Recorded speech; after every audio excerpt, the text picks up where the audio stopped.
جی ناظرین، آپ کا ایک دفعہ پھر خیر مقدم ہے۔ حضرت پیر سید خالد ظفر کدوائی چشتی عثمانی رحمۃ اللہ تعالی علیہ کے عرس مبارک کی 19ویں سالانہ 3 روزہ تقریبات پیر محل ضلع ٹوبہ ٹیک سندھ پنجاب میں جاری ہیں۔ بڑے اہتمام کے ساتھ، بڑی خوبصورتی کے ساتھ یہ تمام اہتمام کیا گیا ہے، اور آج کی یہ مبارک نشست بھی عرس مبارک کی انہی برکتوں کا ایک حصہ ہے۔ ہمیں بڑھنا ہے علامہ محمد فاروق خان سعیدی صاحب کی جانب۔ خواجگان چشت کی تعلیمات کا ذکر ہوا، حضرت صاحب جو پیر صاحب سے بھی میں نے عرض کیا تھا، حضرت خواجہ غریب نواز کی تعلیمات، ان سے ایک جو وارفتگی ہوتی ہے ہر چشتی سلسلے کے بزرگ کی، اور پھر ان کی تعلیمات کا پرچار پوری دنیا میں چاہتا ہوں اس بات کو مزید کھولا جائے۔ دیکھیے، ویسے تو قبلہ تمام بزرگان دین کی تعلیمات کی نوعیت یکساں ہے، انداز تبلیغ مختلف ہے۔ سلسلہ سہروردیہ کے مشائخ نے بادشاہوں سے تعلق رکھا اور خلق خدا کو اس سے فائدہ پہنچایا۔ حضور غوث العالمین بہاؤالدین زکریا ملتانی رحمۃ اللہ علیہ اور آپ کے پوتے قطب الاقطاب ابو الفتح رکن الدین والعالم سہروردی رحمۃ اللہ علیہ نے سلاطین سے، حکمرانوں سے، فرما رواؤں سے مراسم رکھے اور اللہ کی مخلوق کی سود و بہبود اور صلاح و فلاح کا انتظام کیا۔ مشائخ چشت ہمیشہ سرکار اور دربار سے دور رہے، بالکل صحیح، وہ غریبوں میں رہے، عوام میں رہے۔ مقصد ایک تھا، طریق مختلف تھا۔ حضور سلطان الہند معین الملت والدین، خواجہ خواجگان، خواجہ بزرگ، عطائے رسول فی الہند خواجہ معین الدین اجمیری رحمۃ اللہ علیہ نے جب اجمیر شریف میں قدم رکھا اور بت پرستی کے مرکز کو اپنے قدوم کے اثر سے انہوں نے دارالخیر بنایا، تو آپ دیکھیں کہ بادشاہ شہاب الدین غوری آپ کا غلام ہے، اور اسی کی وجہ سے شہاب الدین، آپ کی وجہ سے شہاب الدین غوری نے فتح حاصل کی پرتھوی راج پر اور اسلام کا پرچم گاڑا گیا۔ بلا شبہ، بالخصوص جیسے بھی گفتگو ہوئی، بر صغیر میں اسلام بادشاہوں کی وجہ سے نہیں پھیلا، حکمرانوں کی وجہ سے نہیں پھیلا، اولیاء کرام، صوفیاء اعظام اور بزرگان دین کی تبلیغی مساعی کی وجہ سے پھیلا۔ اور مفتی صاحب نے اشارہ فرمایا تھا بزرگوں کا انداز تبلیغ، ان کا انداز تبلیغ کیا خوبصورت تھا۔ وہ رحمت للعالمین علیہ السلام کی تصویر اور مظہر بن کر تبلیغ کرتے تھے، لٹھ بردار تبلیغ نہیں تھی۔ بہت اچھا ہے، مارو اور کچل دو والی تبلیغ معاذاللہ نہیں تھی۔ وہ اپنے کردار سے، اطوار سے، رفتار سے، گفتار سے غیر مسلموں کو مائل کرتے تھے اسلام کی طرف، اور ان کی محبت بھری گفتگو جو تھی، لوگ یہ ان کا چہرہ دیکھتے تھے۔ حضرت امام محمد رحمت کا ذکر ہوا، امام محمد رحمت اللہ علیہ حضور سیدنا امام الائمہ سراج الامہ امام اعظم ابو حنیفہ نعمان بن ثابت رضی اللہ عنہ کے شاگرد ارشد ہیں، اور ان کا چہرہ جو دیکھتا تھا غیر مسلم وہ کلمہ پڑھ لیتا تھا۔ اللہ اکبر، لوگ پوچھتے کیا ہوا، وہ کہتا کہ جن کا چھوٹا محمد اتنا حسین ہے، ان کا بڑا محمد صلی اللہ علیہ نبینا الکریم۔ تو اول تو ان کے چہرے ایسے تھے کہ دیکھنے والے خود بخود مائل ہوتے، پھر انہوں نے محبت سے، پیار سے تبلیغ کی۔ صوفیاء کا انداز تبلیغ حضور غریب نواز، پھر آپ کے خلفاء حضور قطب الدین بختیار کاکی، آپ کے پوتے مرید حضرت زہد الانبیاء فرید الدین مسعود گنج شکر فاروقی رحمۃ اللہ علیہ، پھر ان کے خلیفہ خواجہ نظام الدین اولیاء مخدوم علام الدین صابر کلیری، ان بزرگوں نے دین پھیلایا ہے، اور ان کا انداز تھا جو از دل خیزد بر دل ریزد، دل سے نکلتا تھا دلوں میں اتر جاتا۔ کیا کہنے، زندہ باد حضرت، سبحان اللہ، کیا خوبصورت جو تتمہ آپ نے ارشاد کیا ہے کہ دل سے نکلتا تھا اور دل تک اترتا تھا۔ مفتی صاحب قبلہ، آج ہم عصر حاضر کی تعلیمات کو دیکھتے ہیں، طریقہ تربیت کو دیکھتے ہیں، طریقہ تبلیغ کو دیکھتے ہیں، رشد و ہدایت کو دیکھتے ہیں، پند و نصائح کو دیکھتے ہیں، واعظ و ارشاد کو دیکھتے ہیں، تو کرتے تو سارے ہی ہیں، لیکن کچھ لوگوں کی باتیں جو ہیں وہ بالکل ہوا میں تحلیق ہو جاتی ہیں بخارات کی طرح، اور کچھ کی بات اتنی دل پذیر ہوتی ہے کہ ادھر لبوں سے نکلتی ہے، ادھر تیر کی طرح وہ اپنے ہدف تک پہنچ جاتی ہے۔ آخر یہ فرق کیا ہے، یہ تخصیص کیا ہے، یہ تفریق کیا ہے، اس پر بھی کچھ روشنی ہو۔ وہ تو تان ٹوٹی وہی ہے کہ دل سے جو بات نکلتی ہے اثر رکھتی ہے، پر نہیں طاقت پرواز مگر رکھتے ہیں۔ صوفیاء کرام اللہ والے جو ہیں، ان کی تبلیغ کے 3 مرکزی نقطے ہوتے ہیں۔ ایک ہے حکمت، دوسرا ہے محبت، اور تیسرا ہے اپنائیت۔ حکمت کا پہلو سب سے غالب ہے۔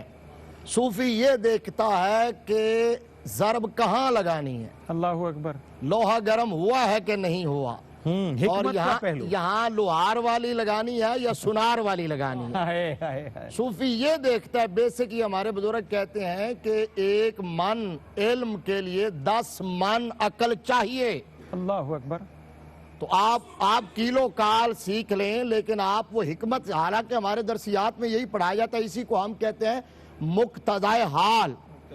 مقتضائے حال کہ آپ کے سامعین کون ہیں، آپ تبلیغ کن کو کر رہے ہیں، کیسے لوگ ہیں۔ صوفیاء کرام یہ ساری چیزوں کو جانتے تھے، اور انہوں نے پہلے گراؤنڈ تیار کی، زمین ہموار کی، پہلے لوہے ارض کو موم کیا ہے، پھر اس کے اندر بیج بویا ہے، اور جب پھر وہ بیج بوتے تھے تو اس وقت کسی کو انکار کی گنجائش نہیں رہتی تھی۔ جو ان کے دامن کرم میں پناہ لیتا تھا وہ یہ سمجھ لیتا تھا کہ یہ میرے بھلے کی بات کر رہے ہیں، میرے فائدے کی بات کر رہے ہیں، کہ انہوں نے محبت کا پیغام۔ اسی کو اگر ایک جملے میں کہوں، ہماری آج کی زبان میں شاہ صاحب قبلہ چونکہ جدید و قدیم کے بڑے ماہر ہیں، ایکسپرٹ ہیں، اس کو کہتے ہیں فرنٹ سے لیڈ کرنا۔ بہت اچھا ہے۔ جو بندہ زبان سے کہہ رہا ہو، وہ کر کے دکھا رہا ہو، تو صوفی اپنے کردار میں، اپنے دائرے میں فرنٹ سے لیڈ کرتا تھا، جو تبلیغ کر رہا ہوتا تھا۔ اگر بندہ زہد کا درس دے رہا ہو، ترک دنیا کی بات کر رہا ہو، فکر آخرت کی بات کر رہا ہو، دنیا کی بے ثباتی کی بات کر رہا، اور لیموزن سے اترے اور اس کے محال کو دیکھ کے بڑے بڑے بادشاہ بھی ورطہ حیرت میں مبتلا ہو جائے، تو اس کی بات میں کیا اثر ہوگا؟ صوفی کی دسترس میں، ایکسیس میں دنیا کی ہر نعمت ہوتی تھی، لیکن اس کے باوجود وہ اس سے منہ موڑ کے اپنے رب سے ناطہ جوڑ کے جو معرفت کے خزانے خود لوٹ رہے ہوتے تھے، خلق خدا کو بھی وہی لٹایا کرتے۔ بھئی کیا کہنا ہے مفتی؟ یہ وجہ ہے، میں آخری جملہ یہ کہوں صفدر صاحب، یہ وجہ ہے کہ جہاں جہاں سے صوفیاء کا گزر ہوا ہے نا، ان کی تبلیغ کا نتیجہ یہ نکلا کہ بعد میں تخم دین کو وہاں سے مٹایا نہیں جا سکا۔ زندہ باد۔ جہاں جہاں سے بھی بڑی قیمتی بات ہے۔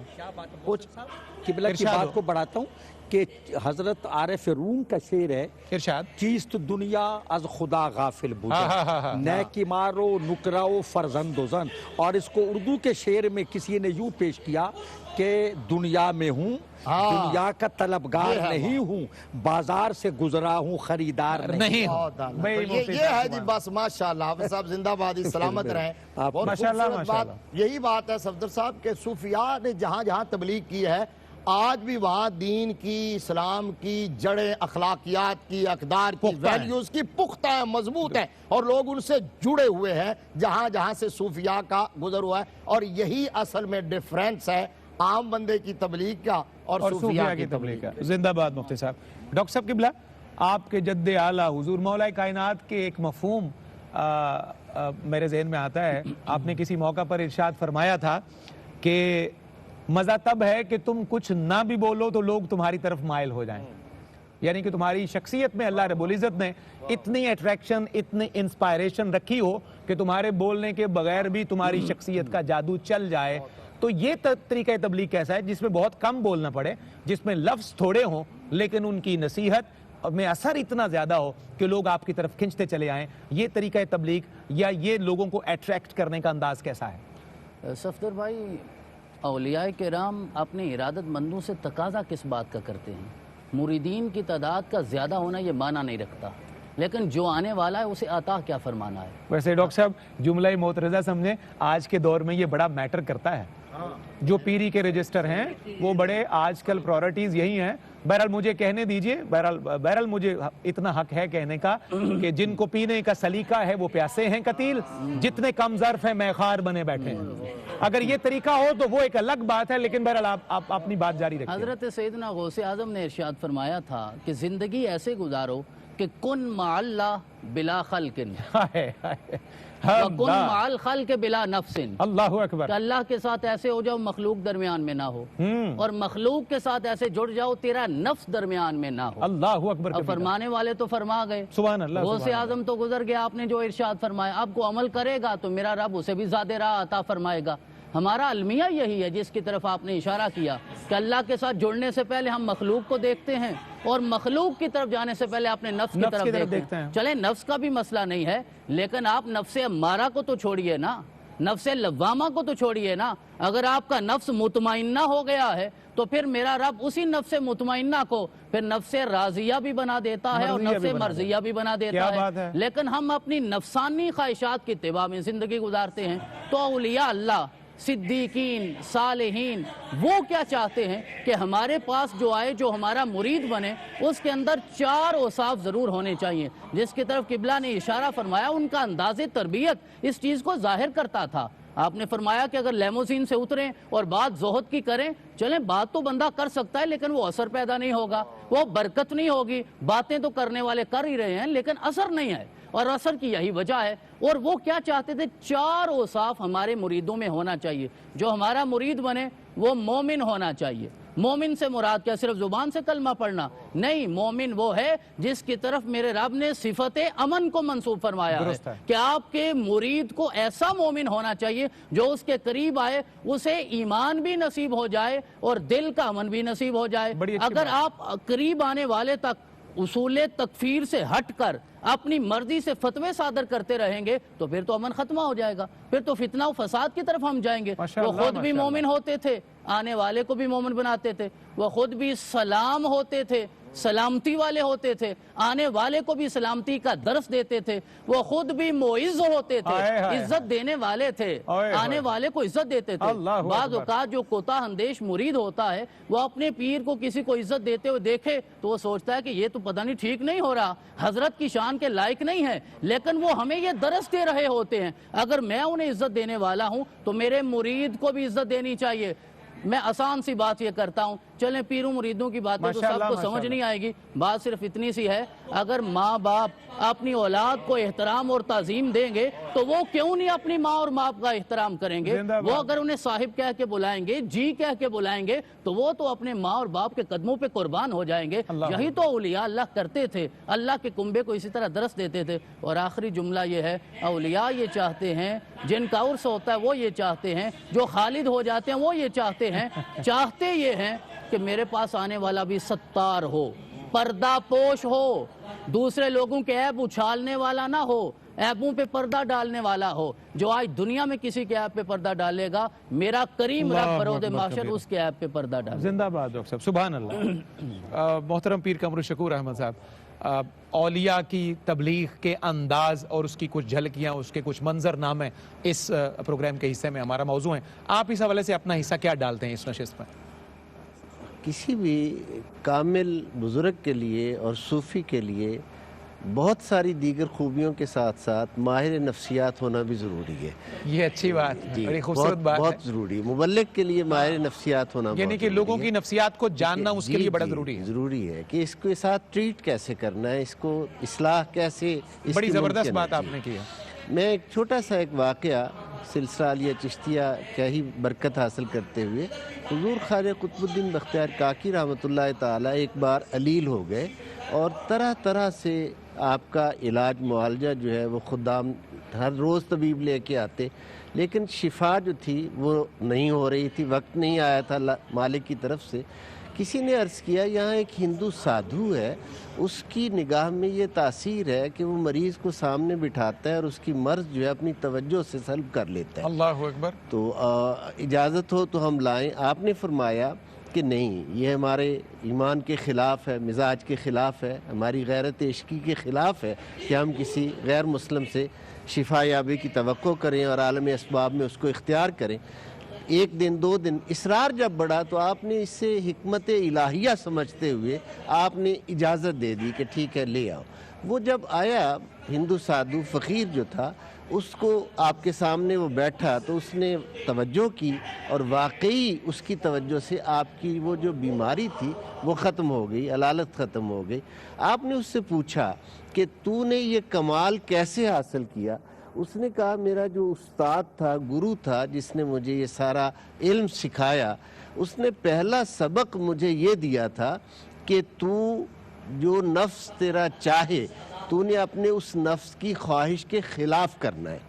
یعنی اگر تجھے پیاس لگے تو نے اپنے نفس کو پانی نہیں دینا بلکہ اسے پیاسا رکھنا ہے۔ اگر تجھے بھوک لگے تو نے اسے کھانا نہیں دینا بلکہ مزید بھوکا رکھنا ہے۔ صحیح۔ یہ بات جب اس نے کی تو اب وہ اپنا کام کر چکا تھا، ادھر تیرے نظر چلنا بھی باقی تھا۔ آپ نے نہیں فقر و سلطنت میں کوئی امتیاز ایسا، وہ نگاہ کی تیغ بازی، وہ سپاہ کی تیغ بازی، یہ نگاہ کی تیغ بازی۔ آپ نے اپنی توجہ فرمائی، اور توجہ بھرپور فرمانے کے بعد ارشاد فرمایا کیا تیرا دل اب اسلام کے لیے مائل ہے؟ اسلام قبول کرنا چاہتا ہے؟ اس نے کہا نہیں۔ تو فرمایا اپنے استاد کی بات پہ عمل کر، خلاف نفس جا۔ اپنے استاد کی بات پہ عمل کر۔ اور پھر ساتھ ہی آپ نے اپنی روحانی توجہ بھرپور جب عطا فرمائی تو وہ فوراً حلقہ بگوش اسلام ہو گیا۔ یہ تبلیغ اسلام کے حوالہ سے صوفیاء نے ہمہ جہد کوششیں کی ہیں، کوئی ایک طرح کی کوشش نہیں کی، ہر طرح کی کوشش کی ہے۔ اور یہ بہت ہی اہم بات جو مفتی صاحب نے کی، میں تھوڑا سا یہ عرض کرنا چاہوں گا کہ جو جہاں بادشاہوں کے ذریعے سے اسلام پھیلا نا، فتوحات کے ذریعے سے، وہاں جب اقتدار کا دور بدلا ہے تو لوگ پھر واپس اپنے پچھلے دین کی طرف چلے گئے۔ بالکل صحیح کہا۔ یہ بزرگان دین نے جہاں جہاں جس خطے میں ان کی محنت شاقہ سے اسلام کی روشنی پھیلی ہے، وہاں کے لوگ اقتدار جاتے رہے، آتے رہے، وہاں کے لوگ اسلام کے دامن سے وابستہ رہے، چونکہ انہیں قلب و نظر کی پاکیزگی وہ حاصل ہو گئی تھی۔ ناظرین مکرم، بڑا خوبصورت سلسلہ یہاں تک ہمارا آگے بڑھا ہے۔ حضرت پیر سید خالد ظفر کدوائی چشتی عثمانی رحمۃ اللہ علیہ کے عرس کی 3 روزہ تقریبات پیر محل میں جاری ہے۔ آج کی مبارک اور روح پرور یہ نشست علم نشست ہے، یہ بھی اسی سلسلہ کی ایک کڑی ہے۔ یہاں اس مبارک نشست میں ایک مختصر سا وقفہ ہے، انشاءاللہ چند لمحوں کے بعد پھر آپ سے ملاقات چہرتی ہے۔ جی ناظرین، آپ کا ایک دفعہ پھر خیر مقدم ہے۔ حضرت پیر سید خالد ظفر کدوائی چشتی عثمانی رحمۃ اللہ علیہ کے عرس مبارک کی 3 روزہ تقریبات پیر محل ضلع ٹوبہ ٹیک سنگھ میں جاری ہیں۔ آج کی یہ مبارک اور روح پرور علم نشست بھی انہی عرس کی تقریبات کا ایک لنگر سمجھے۔ یہ بزرگان دین کی طرف سے ملنے والی یہ خیرات ہے کہ قیمتی ترین معلومات آج ARYQ TV کے ذریعے آپ کو گھر بیٹھے نصیب ہو رہی ہیں، اور آپ کے دامن میں یہ سارے قیمتی موٹی اللہ رب العزت سمو رہا ہے۔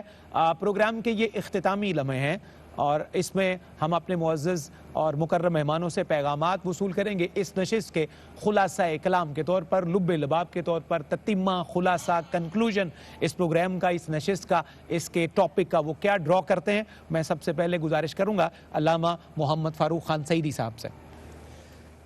جناب، گزارش یہ ہے کہ اس دور حاضر میں جس کو الحاد اور بے دینی کا دور کہا جا رہا ہے، اور کوئی شک نہیں کہ چاروں طرف سے یہ آندھیاں اٹھی ہوئی ہیں دین اسلام کو مٹانے کے لیے، اس دور میں اگر دین قائم رہ سکتا ہے تو ان اولیاء کرام کے دامن سے وابستہ رہ کر دین اور اپنی اساس پر آدمی قائم رہ سکتا ہے۔ درست۔ دیکھیں، یہ ابھی شعر پڑھ گیا کہ خانقاہوں میں مجاور رہ گئے یا گورکن، قوم بیزن اللہ کہتے تھے جو رخصت ہوئے، لیکن آج بھی مزار مرد مومن سے وہی ایمان ہے پیدا۔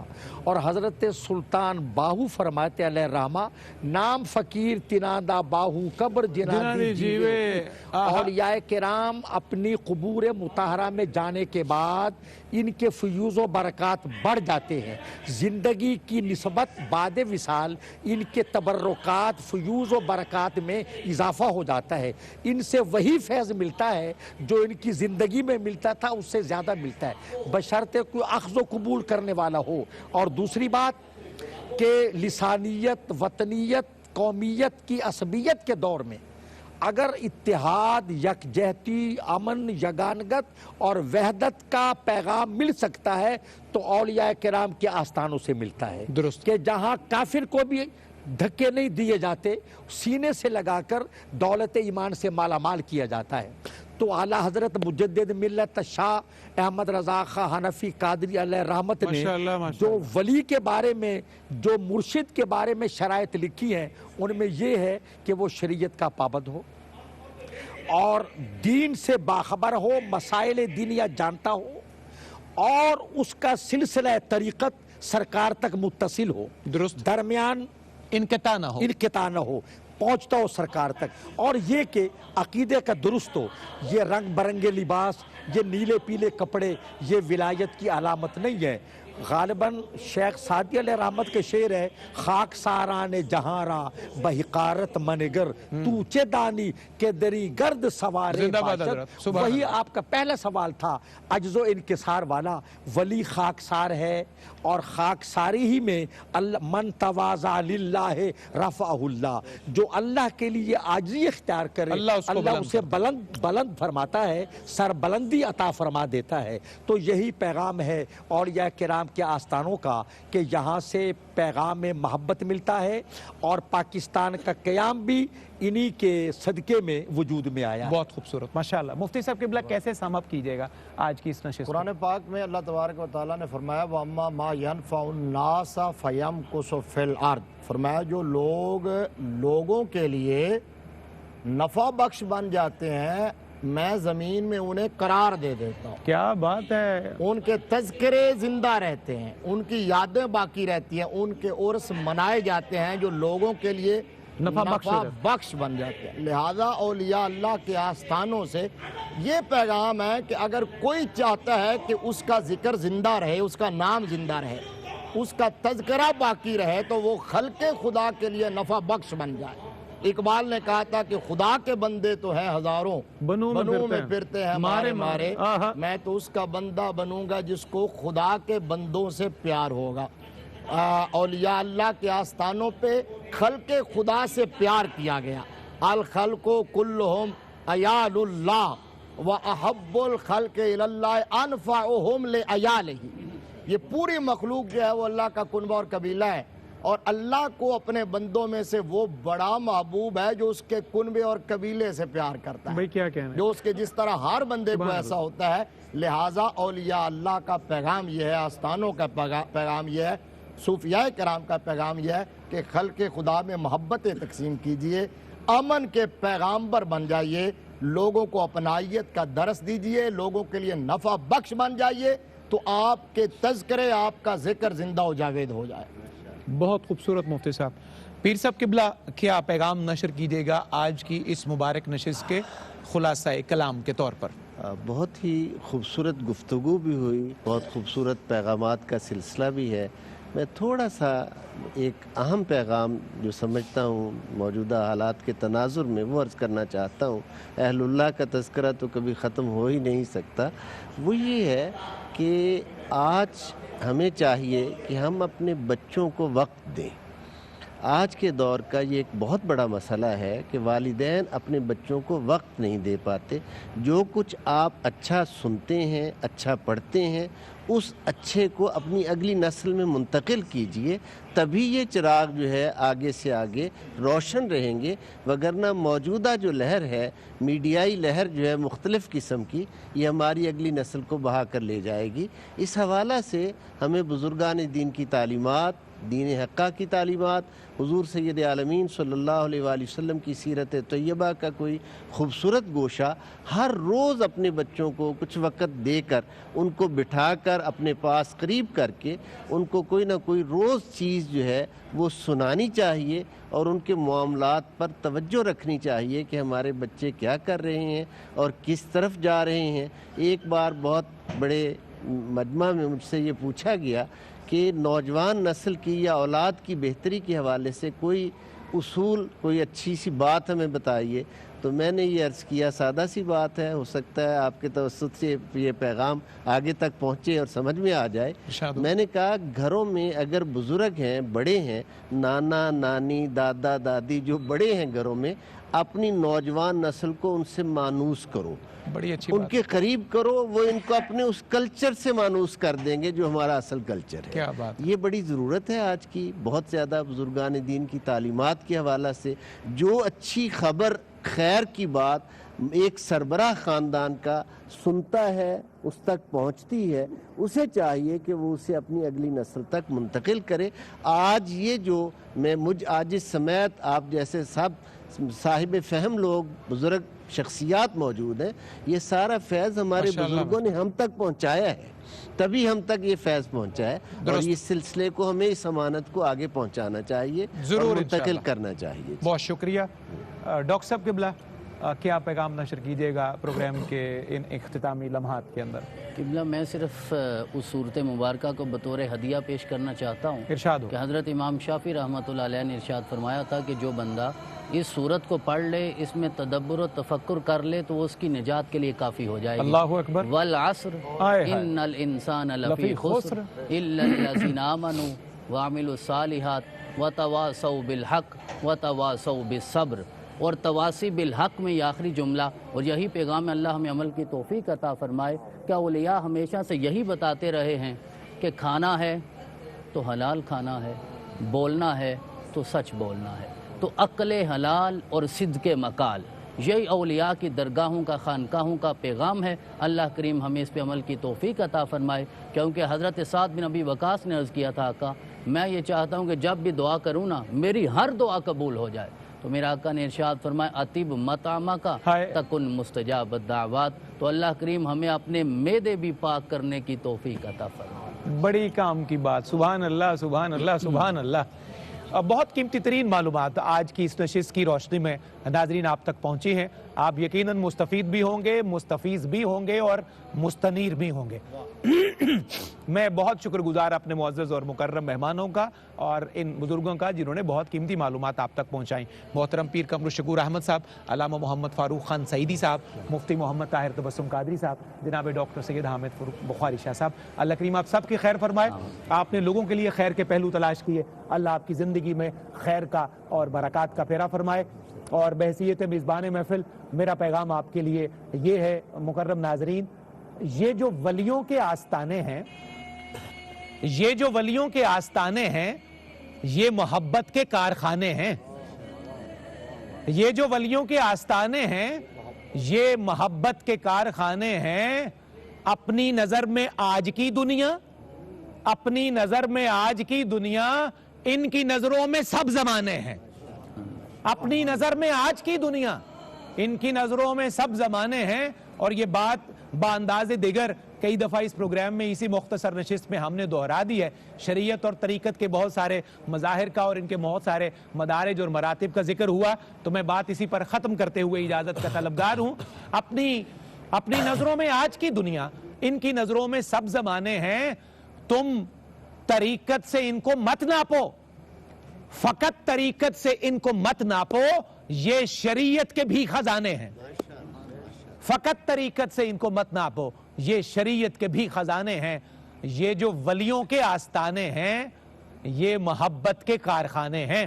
انہی کلمات خیر کے ساتھ حضرت پیر سید خالد ظفر کی دعائی چشتی عثمانی رحمت اللہ علیہ کی مبارک یادوں سے سجی اس انجمن سے آپ کا میزبان صفدر علی محسن اجازت کا طلبگار، نیکی، خیر اور برکت کی اگلی مجلس کے ساتھ انشاءاللہ پھر آپ سے ملاقات ہوگی، اور تھوڑے ہی وقت کے انشاءاللہ فاصلے کے بعد یہیں سے انشاءاللہ حضرت پیر صاحب کی درگاہ عالیہ سے بڑی عظیم الشان محفل نعت انشاءاللہ لائیو آپ کے خدمت میں پیش کی جائے گی۔ حضور علیہ السلام کی بارگاہ میں ہدایہ عقیدت کے اس سلسلے کو سماعت کرنے اور دیکھنے کا سلسلہ بھی کچھ وقت کے بعد انشاءاللہ آپ کی خدمت میں پیش کریں گے۔ آپ اس نشست سے بھی متصل رہیے گا۔ والسلام علیکم ورحمۃ اللہ وبرکاتہ۔ خدا کا خاص ایک احسان ہے، یہ اولیاء